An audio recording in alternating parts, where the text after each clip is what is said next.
I guess there's part of you that wants to be a competitor, but the rational part of you that also thinks, ultra cautious might be a good thing here. Yeah, I mean, I was initially probably mad and angry.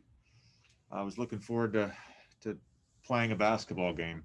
So much of basketball is about being in a rhythm, and you can practice, but in scrimmage, but nothing really replicates an NBA game.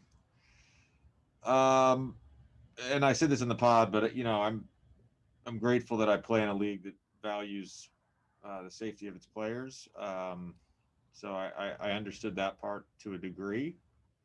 I think the other rational side of me is like, well, I've had 16 straight negative tests. Why do I have to stay back? So I'm up to 20 now, up to 20 or 21.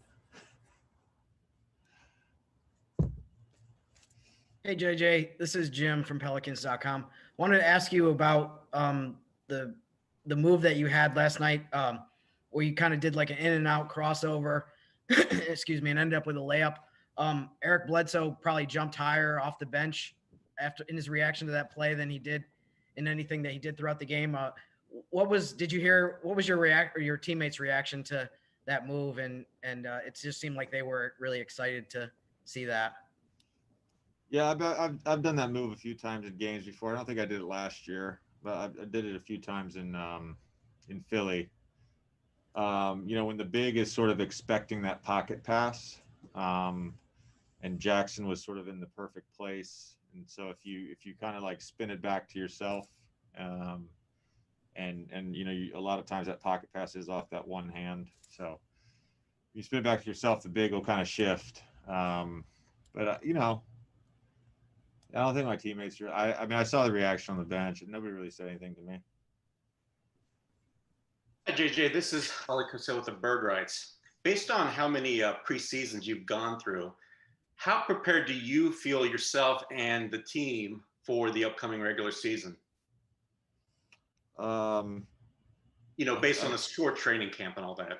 Yeah, no, I mean, I've said this a few times. I don't know if I've said it to you guys, but I feel like this is one long season from September 30th, 2019, or whenever media day was last year, with a couple extended breaks in between. I really haven't taken any time off, so in terms of my own preparation, I feel very prepared. In terms of our team, I feel like we're as prepared as we can be. I think Stan, as expected, has done an amazing job in getting us ready, and we've covered most every scenario we're going to have during the season, and obviously we'll continue to drill and go over stuff and use days like today's after games to really own in on some details and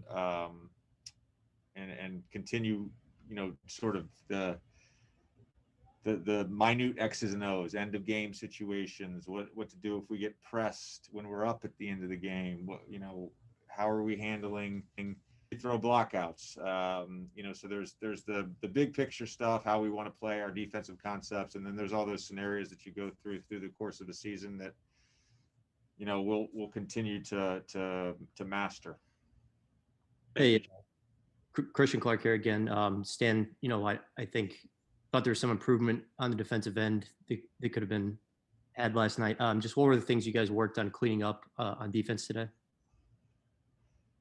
We talked about it a little bit. Tomorrow's going to be a film session where we go over yesterday's game.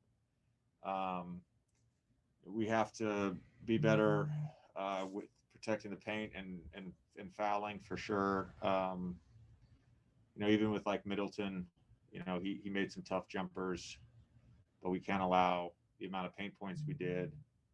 But most of today was just going over scenarios, working on some situations. All right, thanks guys. So you got